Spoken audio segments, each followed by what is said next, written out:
নমস্কাৰ এছাম ষ্টাডি পইণ্টলৈ সকলোকে স্বাগতম জনাইছোঁ। আগন্তুক অসম চৰকাৰে অনুষ্ঠিত কৰিবলগীয়া সকলো ধৰণৰ পৰীক্ষা যেনে SI, কনষ্টেবল, APROSI, তাৰপিছত APDCL, DME, ADRE সকলো ধৰণৰ পৰীক্ষাৰ লগত সংগতি ৰাখি মই ইণ্ডিয়ান পলিটিৰ প্ৰত্যেকটো চেপ্টাৰ বা প্ৰত্যেকটো টপিকৰ ওপৰত এটা এটাকৈ ভিডিঅ' আপোনালোকলৈ আগবঢ়াম আৰু এই প্ৰত্যেকটো ভিডিঅ'ত সেই টপিকটোৰ যিখিনি ইম্পৰ্টেণ্ট কুৱেশ্যন আছে সেই গোটেই ইম্পৰ্টেণ্ট কুৱেশ্যনখিনি কভাৰ কৰিম। আজিৰ এই ভিডিঅ'টিত মই ইণ্ডিয়ান পলিটিৰ কনষ্টিটিউশ্যনেল ডেভেলপমেণ্টৰ ইম্পৰ্টেণ্ট কুৱেশ্যনসমূহ লৈ আহিছোঁ। আজি যেনেদৰে কনষ্টিটিউশ্যনেল ডেভেলপমেণ্টৰ টপিকটোৰ ওপৰত লৈছোঁ, ঠিক তেনেদৰে পৰৱৰ্তী ভিডিঅ'সমূহত এটা এটাকৈ টপিকৰ ওপৰত ইণ্ডিয়ান পলিটিৰ যিমানখিনি ইম্পৰ্টেণ্ট টপিক আছে সকলো টপিকৰ ওপৰত কুৱেশ্যনসমূহ লৈ আহিম। আপোনালোকে যদি ভিডিঅ'সমূহ ভাল পায় তেনেহ'লে চেনেলটো ছাবস্ক্ৰাইব কৰি দিব, লগতে পৰৱৰ্তী আপডেটসমূহ পাই থকাৰ কাৰণে চেনেলটো ছাবস্ক্ৰাইব কৰিব। আহক পলম নকৰি আজিৰ ভিডিঅ'টিৰ প্ৰথম কুৱেশ্যনটো লৈ গৈছোঁ। প্ৰথম কুৱেশ্যনটো হৈছে in which of the following acts provision was made for establishment of supreme court at Calcutta. তলৰ কোনখন আইনত কলিকতাত উচ্চতম ন্যায়ালয় স্থাপনৰ ব্যৱস্থা কৰা হৈছিল? ইয়াত চাৰিটা অপশ্যন দিয়া আছে আৰু চাৰিওটা অপশ্যনৰ ভিতৰত শুদ্ধ অপশ্যনটি হ'ব অপশ্যন এ ৰেগুলেটিং এক্ট 1773। কুৱেশ্যন নম্বৰ 2 লৈ গৈছোঁ।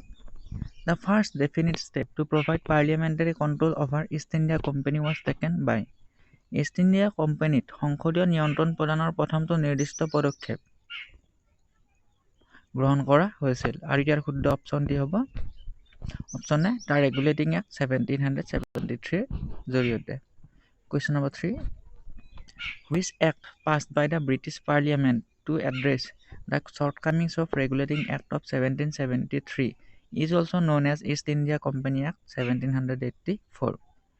1773 চনৰ ৰেগুলেটিং এক্টৰ অভাৱ দূৰ কৰিবলৈ ব্ৰিটিছ সংসদে গৃহীত কৰা কোনখন আইনক ইষ্ট ইণ্ডিয়া কোম্পানী এক্ট 1784 বুলিও কোৱা হয়? আৰু ইয়াৰ শুদ্ধ উত্তৰটি হ'ব option D Pitt's India act 1784। Question number 4 which act of British parliament abolished the East India company monopoly over the trade in India. ব্ৰিটিছ সংসদৰ কোনখন আইনে ভাৰতৰ বাণিজ্যৰ ওপৰত ইষ্ট ইণ্ডিয়া কোম্পানীৰ একচেটিয়া অধিকাৰ বিলুপ্ত কৰিলে? আৰু ইয়াৰ শুদ্ধ অপশ্যনটি হ'ব option C charter act 1813। Question number 5 which act for the first time made it possible for Indians to take some share in the administration of their country. কোনখন আইনে প্ৰথমবাৰৰ বাবে ভাৰতীয়সকলে নিজৰ দেশৰ প্ৰশাসনত কিছু অংশ লোৱা সম্ভৱ কৰি তুলিলে? আৰু ইয়াৰ শুদ্ধ অপশ্যনটি হ'ব option A Carter act 1833। Question number 6 In which of the following act the territorial division of governance in India was done? তলৰ কোনখন আইনত ভাৰতত ভূখণ্ডীয় শাসন বিভাজন কৰা হৈছিল? আৰু ইয়াৰ শুদ্ধ অপশ্যনটি হ'ব option A governance of India act বা government of India act 1858। Question number 7 The act that transferred the power from British East India Company to the British Crown in India was? British East India কোম্পানীৰ পৰা ভাৰতত ব্ৰিটিছলৈ ক্ষমতা হস্তান্তৰ কৰা আইনখন আছিল। আৰু ইয়াৰ শুদ্ধ উত্তৰটি হ'ব option C government of India act 1858। Question number 8 which of the following vested the secretary of state for India with supreme control over the government of India. তলৰ কোনটোৱে ভাৰত চৰকাৰৰ ওপৰত ভাৰতৰ ৰাজ্যিক সচিবক সৰ্বোচ্চ নিয়ন্ত্ৰণ প্ৰদান কৰিছিল? আৰু ইয়াৰ শুদ্ধ অপশ্যনটি হ'ব option B Government of India Act 1858. Question number 9. The first attempt to introduce a representative and popular element in the governance of India was made through. ভাৰতৰ শাসন ব্যৱস্থাত প্ৰতিনিধি আৰু জনপ্ৰিয় উপাদান এটাৰ প্ৰৱৰ্তনৰ প্ৰথম প্ৰয়াস কৰা হৈছিল। আৰু ইয়াৰ শুদ্ধ অপশ্যনটি হ'ব অপশ্যন এ ইণ্ডিয়ান কাউন্সিল এক্ট 1861 জৰিয়তে। Question number 10. By which of the following act Legislative Council of India received the power to discuss the budget? তলৰ কোনখন আইনৰ দ্বাৰা ভাৰতীয় বিধান পৰিষদে বাজেটৰ বিষয়ে আলোচনা কৰাৰ ক্ষমতা লাভ কৰিছিল? আৰু ইয়াৰ শুদ্ধ অপশ্যনটি হ'ব Option B, Indian Council Act 1892. Question number 10. Which of the following acts provided for communal representation in British India? তলৰ কোনখন আইনত ব্ৰিটিছ ভাৰতত সাম্প্ৰদায়িক প্ৰতিনিধিত্বৰ ব্যৱস্থা প্ৰদান কৰিছিল? আৰু ইয়াৰ শুদ্ধ অপশ্যনটি হ'ব option B, Morley Minto reforms 1909. Question number 12. The Morley Minto reform was declared in the year. Morley Minto সংস্কাৰ কিমান চনত ঘোষণা কৰা হৈছিল? আৰু ইয়াৰ শুদ্ধ অপশ্যনটি হ'ব option B, 1909. Question number 13. Which of the following acts introduced communal elections in India? তলৰ কোনখন আইনে ভাৰতত সাম্প্ৰদায়িক নিৰ্বাচনৰ প্ৰৱৰ্তন কৰিছিল? আৰু ইয়াৰ শুদ্ধ অপশ্যনটি হ'ব option C, Indian council act 1909. Question number 14. Which government of India act allowed some elected representation in the legislature for the first time? Bharat চৰকাৰৰ কোনখন আইনে প্ৰথমবাৰৰ বাবে বিধানসভাত কিছু নিৰ্বাচনৰ প্ৰতিনিধিত্বৰ অনুমতি দিছিল? আৰু ইয়াৰ শুদ্ধ অপশ্যনটি হ'ব option B, government of India act 1909. Question number 15. The Act 1909 was associated with 1909 চনৰ আইনখন তলৰ কোনটোৰ সৈতে জড়িত? আৰু ইয়াৰ শুদ্ধ অপশ্যনটি হ'ব option A, introduction of separate electorate. Question number 16.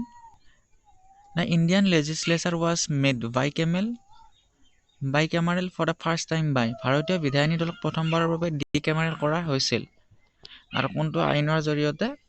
ইয়াৰ শুদ্ধ অপশ্যনটি হ'ব option C, government of India act 1919. Question number 17. DRE was first introduced under.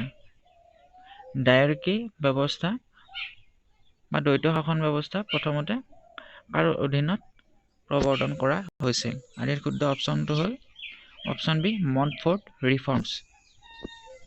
Question number 18. Which of the following act was described by Jawaharlal Nehru as charter of slavery? তলৰ কোনখন আইনক জৱাহৰলাল নেহৰুৱে দাসত্বৰ চনত বুলি অভিহিত কৰিছিল? আৰু ইয়াৰ শুদ্ধ অপশ্যনটি হ'ব option D, government of India act 1935. Question number 19. The distribution of powers between center and states in the Indian Constitution is based on the scheme provided in the. ভাৰতীয় সংবিধানত কেন্দ্ৰ আৰু ৰাজ্যৰ মাজত ক্ষমতাৰ বিতৰণৰ ব্যৱস্থা কৰা হৈছে আৰু তলৰ কোনটো এক্টৰ জৰিয়তে ইয়াৰ ব্যৱস্থা কৰা হৈছিল? আৰু ইয়াৰ শুদ্ধ অপশ্যনটি হ'ব option C, government of India act 1935. Question number 20. By which of the following act the system of DRE was introduced?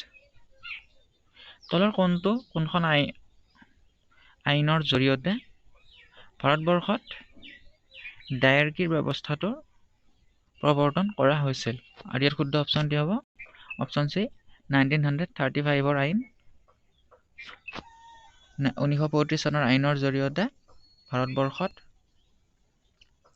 DRE ব্যৱস্থা প্ৰৱৰ্তন কৰা হৈছিল. Question number 21. The Federation established by the Government of India Act of 1935. Residuary powers were given to the. 1935 চনৰ ভাৰত চৰকাৰ আইনৰ দ্বাৰা স্থাপিত ফেডাৰেশ্যনত অৱশিষ্ট ক্ষমতা প্ৰদান কৰা হৈছিল। ইয়াৰ শুদ্ধ অপশ্যনটি হ'ব অপশ্যন বি, গভৰ্ণৰ জেনেৰেল। 1935 চনৰ আইনত গভৰ্ণৰ জেনেৰেলক ৰেচিডিউৰি পাৱাৰ প্ৰদান কৰিছিল। Question number 22. Which of the following act introduced the principle of constitutional autocracy? তলৰ কোনখন আইনে সাংবিধানিক স্বৈৰাচাৰিতাৰ নীতি প্ৰৱৰ্তন কৰিছিল? আৰু শুদ্ধ অপশ্যনটি হ'ব option C, the government of India act 1935. Question number 23. The Indian Independence Act was passed in. ভাৰতীয় স্বাধীনতা আইনখন কিমান চনত গৃহীত কৰা হৈছিল? আৰু ইয়াৰ শুদ্ধ অপশ্যনটি হ'ব অপশ্যন এ, জুলাই 1947. Question number 24. এই ভিডিঅ'টিত কুৱেশ্যন 23টা আছিল এই টপিকটোৰ ওপৰত।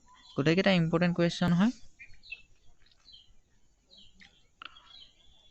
আপোনালোকে এনেকুৱা ধৰণৰ প্ৰত্যেকটো টপিকৰ ওপৰত ইম্পৰ্টেণ্ট কুৱেশ্যনসমূহ পাবলৈ হ'লে আমাৰ চেনেলটো ছাবস্ক্ৰাইব কৰি ৰাখিব আৰু নিজৰ বন্ধু বান্ধৱীসকলৰ লগত ভিডিঅ'ৰ লিংকটি শ্বেয়াৰ কৰি দিব। ভিডিঅ'টি চোৱাৰ বাবে সকলোকে ধন্যবাদ জনাইছোঁ।